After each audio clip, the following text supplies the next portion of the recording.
Comment donner plus de reconnaissance à la société civile, particulièrement pour son efficience sur les modèles de gouvernement? Aujourd'hui, on se rend compte, plus que les partis politiques, plus que les formations politiques sur le terrain de la conquête du pouvoir ou de l'amélioration de la gouvernance, la société civile s'est donné un rôle, mais mieux dire un devoir. Et c'est dans le cadre du forum sur la société civile et l'évaluation de la bonne gouvernance organisé par le Programme des Nations Unies pour le développement ici à Dakar que nous avons fait la rencontre d'une des grandes personnalités, d'une grosse icône de cette société civile. Mesdames, Messieurs, bonjour. Merci de nous retrouver dans le cadre de cet entretien particulier ici, dans le cadre du forum du PNUD à Dakar. Et nous recevons à cet effet une grande dame, disais-je, Angélique Marie Savanet, c'est bien cela? Marie-Angélique. Marie-Angélique Savanet, vous le préférez. Oui, c'est bonjour. Plus joli. Bonjour. C'est plus joli. Vous êtes la première présidente du panel des éminentes personnalités du MAEP. Entendez, mécanisme africain d'évaluation par les pairs, qu'on ne connaît pas beaucoup, pourtant qui booste la société civile auprès des gouvernements depuis quelques années déjà. C'est quoi le MAEP et pourquoi les éminentes personnalités jusqu'ici? Le MAEP a été créé en 2003 lors d'un séminaire de lancement à Cape Town en Afrique du Sud. Et en fait, l'objectif majeur du MAEP, c'est de répondre à une invitation qui avait été lancée à tous les gouvernements africains à travers le NEPAD de créer les conditions de l'établissement d'un état de droit par une bonne gouvernance. Et c'est dans ce contexte que des chefs d'État qui étaient les initiateurs du NEPAD ont décidé de créer ce cadre-là qui a été adopté lors du sommet de l'Union africaine à Durban en 2002. Et c'est ainsi qu'en 2003, on a lancé officiellement cet organisme. L'objet de cet organisme, vraiment, c'est de faire l'évaluation de la gouvernance dans les différents pays africains qui le désirent. Ça veut dire que c'est une adhésion volontaire. Une fois qu'on a signé la déclaration de l'Union africaine sur la bonne gouvernance et la démocratie. Ce qui veut dire que le pays qui le signe est prêt à ouvrir ses portes, à ouvrir son potentiel sur le plan des données, des informations politiques, etc., pour qu'une équipe indépendante, après avoir fait une évaluation, une auto-évaluation, puisse venir dans le pays, vérifier ce qui a été dit dans cette auto-évaluation et alerter peut-être les opinions et surtout les autorités politiques sur les difficultés de la mise en œuvre de la bonne gouvernance. Vous avez dit auto-évaluation et que le MAEP est sur le terrain depuis bientôt 10 ans. Marie-Angélique Savanet, quelles peuvent être les principales observations critiques qui ont été faites, par exemple, sur les cas d'évaluation de démocratie que vous avez fait, quand on sait que depuis 10 ans quand même, il y a eu plusieurs conflits sur le terrain africain? Je crois que justement le bien fondé de cette auto-évaluation, c'est que vous mettez en place une structure, une commission nationale qui regroupe à la fois le gouvernement, ses représentants, les acteurs de la société civile et le secteur privé. Ce qui veut dire que des associations paysannes, par exemple, des organisations de femmes du marché, des organisations de jeunes ont la possibilité peut-être pour la première fois de dire face à face à des membres du gouvernement, voilà ce qui ne va pas dans notre groupe social. Voilà ce qui marche et qu'il faudrait mettre en exergue. Est-ce que ça change voilà ce quelque qui bloque. chose? Oui, ça change parce que les représentants du gouvernement sont obligés non seulement d'écouter, mais d'accepter d'élaborer un plan ou un programme national qui tient compte des critiques sur la base d'une négociation. Vous savez, on ne se leurre pas de croire que chaque gouvernement africain va accepter toutes les critiques qui sont soulevées. Mais le fait qu'il y ait ce dialogue, que pour une fois, on peut ouvertement, et je vous dis, parfois on allait dans des villages où les gens nous ont dit, mais est-ce que c'est sûr que ce que nous sommes en train de dire, le président va l'entendre? Parce qu'on lui dit, mais la radio est là, la télévision est là. Et cet exercice se faisait publiquement, avec la radio, la télévision présente, et directement, les gens pouvaient savoir les discussions qu'il y avait. Et je crois que partout où on a été, ça a été des moments intenses de démocratie parce que la liberté était au rendez-vous. Très bien, je ne vous retire pas de crédibilité, mais comment comprendre le contraste entre cette montée de conflits, j'entends dans les pays comme la Côte d'Ivoire, comme la Guinée à un moment donné, pourquoi pas, comme toutes ces fièvres électorales incandescentes qui commencent à faire peur, ou des réconciliations difficiles alors que le MAEP était sur le terrain. Comment comprendre ce contraste? Le terrain, le MAEP n'y était pas en Côte d'Ivoire, n'y était pas en Guinée. Par contre, il a été au Kenya. Et le cas du Kenya est un cas d'école. Parce que pratiquement tout ce qui s'est passé dans l'après-élection en 2007 au Kenya figurait dans le rapport. À l'époque, on avait alerté le gouvernement du Kenya en lui disant il y a des problèmes réels qui vont avoir des connotations ethniques et qui vont être l'objet de tensions. Nous avions mis le doigt sur toutes les défaillances de l'état de droit dans son application, dans sa mise en œuvre.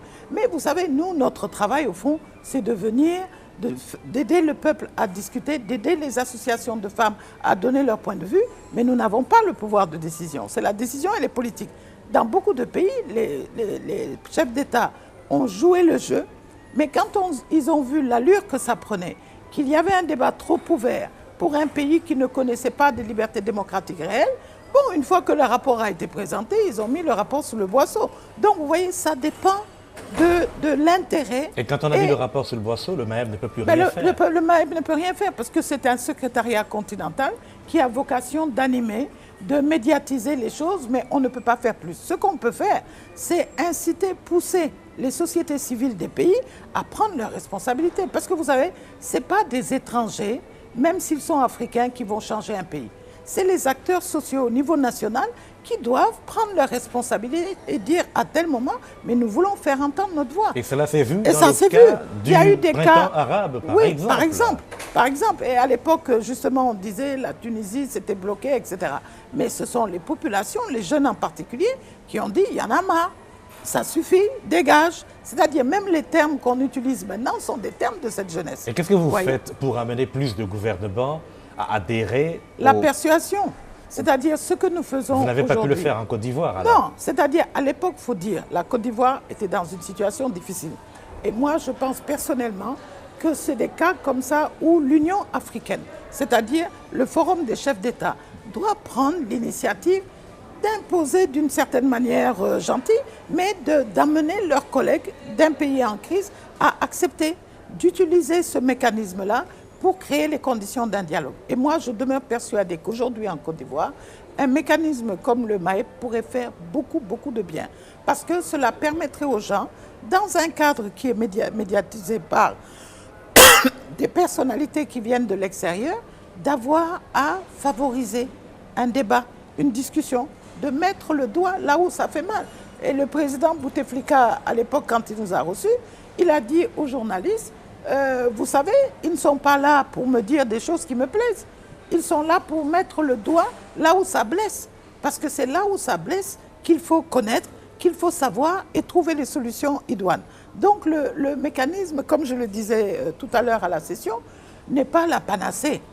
Il ne faut pas croire que ça règle tous les problèmes. C'est un processus extrêmement délicat parce que ça met en jeu des acteurs politiques. Je prends le cas du Burkina Faso, par exemple. Lorsque nous sommes arrivés, il y avait des tensions politiques. Je vois les discussions que nous avons organisées avec les jeunes. Mais c'était pratiquement des batailles rangées entre les jeunes des différentes factions de l'université, les organisations du pouvoir, les organisations de l'opposition. Mais on a fini par leur dire, ou vous acceptez de vous écouter, et donc il peut y avoir dialogue, ou alors on ferme la porte et on s'en va. Vous parlez au passé comme si le Burkina Faso était déjà sorti de l'auberge. Exactement. Non, je dis, c'est ce qu'on a fait. Oui. Et ils ont compris. L'opposition a dit oui, mais vous nous voyez, et vous voyez plus longtemps le gouvernement. On a repris le temps de passer des heures avec l'opposition pour l'écouter. Et les points de vue de l'opposition ont été transcrits dans le rapport. Maintenant, le rapport, on le donne au gouvernement.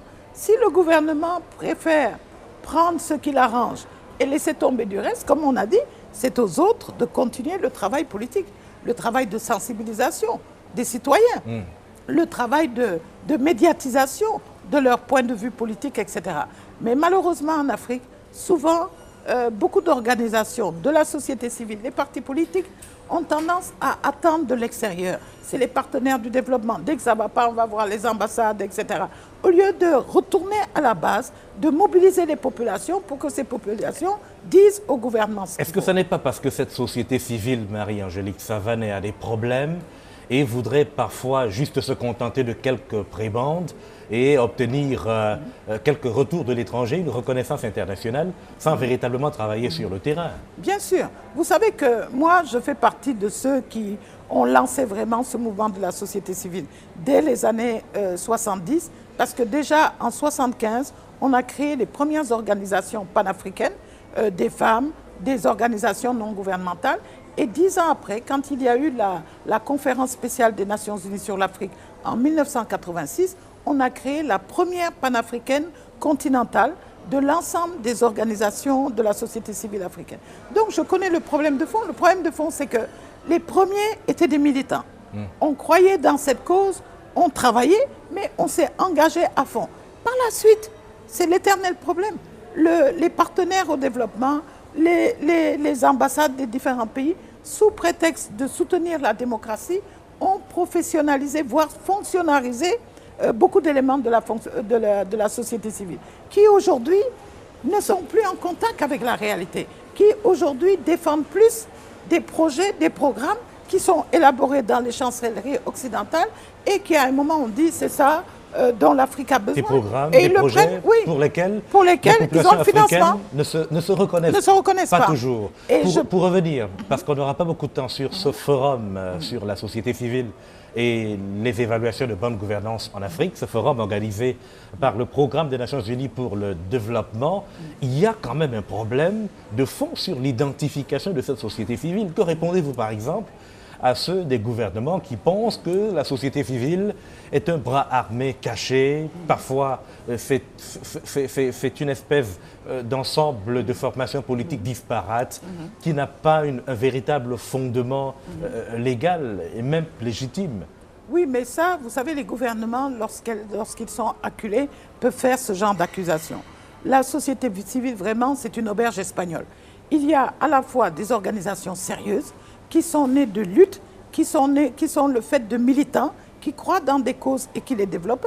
Et maintenant, il y a bien sûr des partis politiques qui, à l'époque, y compris les partis au pouvoir, ont créé des sociétés civiles pour être sur le champ social, soit pour tenir des projets, soit aussi pour contrecarrer le travail que les militants faisaient. Donc aujourd'hui, le problème, c'est d'arriver à identifier qui sont les véritables représentants des populations. Qui sont ceux qui, à travers leurs projets, leurs programmes, à travers leurs actions, leurs causes, défendent les causes du peuple. C'est ça tout le danger. Maintenant, c'est évident que malheureusement, je répète, l'Occident a amalgamé la société civile et on se retrouve maintenant avec des gens, c'est celui qui a le plus d'entrées dans les ambassades, qui a le plus de projets et le plus de moyens financiers, qui est toujours sur la voie publique. Et pourtant, peut-être que cette personne ne représente pas si l'indicateur d'évaluation de la société civile doit partir de la base, il faut donc envisager d'écarter les chancelleries occidentales qui influencent l'efficience de cette société civile sur le terrain. Est-ce que vous ne pensez pas à une société civile qui ne défend plus de programmes ou de projets financés de l'extérieur? Non, je crois que ça, ce serait aller très loin parce que pour l'instant, nos pays sont relativement faibles et ne peuvent pas générer ce qu'on appelle l'entreprise sociale. Vous voyez, on n'a pas encore cette culture d'hommes d'affaires, de gros entrepreneurs qui décident de donner une partie de leurs revenus pour financer cette société civile. En Éthiopie, par exemple, le président Meles a décidé que toutes les sociétés civiles qui n'émargent pas à l'intérieur du pays sur la base de fonds nationaux ne sont pas acceptés. Je crois que c'est aller trop loin. Mais je crois qu'il faut favoriser une prise de conscience des hommes d'affaires sénégalais, des industriels africains de manière générale, qu'ils comprennent que l'entreprise sociale n'est plus maintenant quelque chose qui relève de l'utopie. Ils ont tous des moyens, ils ont un désir. Et il y a, par exemple, ici au Sénégal, le président du CNES avait lancé cette initiative il y a 1 an ou 2 ans, où il disait, mais pourquoi nous, qui distribuons de l'argent un peu de manière désordonnée, nous ne créerons pas un genre de fondation où l'argent est déposé et géré par des organisations de la société civile. pour permettre progressivement que les Africains eux-mêmes se prennent en charge. Ça va prendre du temps. Mais moi, je crois que le critère le plus important, c'est le critère de l'intervention. Est-ce que ces organisations interviennent à la base, soit dans des projets de développement qu'on peut identifier, soit par la défense d'une cause qu'on peut identifier? Et ça, c'est facile de le faire. Mais effectivement, si moi, j'ai la capacité, j'ai la tchatch, je peux aller dans tous les dîners des ambassades, rencontrer les ambassadeurs. Et, effectivement, ils vont donner de l'argent parce qu'ils pensent que... Mais derrière ça, qu'est-ce que je représente? Qu'est-ce que je fais sur le terrain? Quelles sont les activités que je mène de prise de conscience pour les populations? Est-ce que ces credos que vous développez font partie des prochains chantiers du MAEP sur le terrain? Je pense que le MAEP, dès le départ, si vous regardez nos rapports, il est dit très clairement, le développement social doit être aussi l'œuvre des organisations de la société civile. La défense de la démocratie, des élections transparentes, la lutte contre la corruption, c'est le fait de la société civile. Et je crois qu'il faut qu'on y parvienne. Il y a des groupes qui le font. Vous avez dans des pays comme l'Afrique du Sud, vous voyez des organisations de la société civile très efficientes. On voit le Ghana, ce que les organisations de développement ont fait par rapport au programme, et on le voit aussi dans le rapport du MAEP. On voit dans d'autres pays qu'on pourrait citer, et aujourd'hui maintenant, dans ce qu'on appelle le printemps arabe, c'est évident qu'on voit émerger des organisations qui n'étaient pas très parlantes, mais qui vont permettre de rééquilibrer pour que ce ne soit plus seulement l'affaire des politiciens, mais que le volet social soit pris en charge. Et bien entendu, la bonne gouvernance pourra en tirer parti. Merci Marie-Angélique Savanet, première présidente du panel des éminentes personnalités du MAEP, Mécanisme africain d'évaluation par les pairs. C'est bien cela, je ne me trompe pas. Voilà, du NEPAD. Merci donc à notre invité ici au Forum sur la société civile et les évaluations de bonne gouvernance, organisé par le Programme des Nations Unies pour le développement ici à Dakar. Merci de rester fidèle à Africa 7. À très bientôt. Au revoir.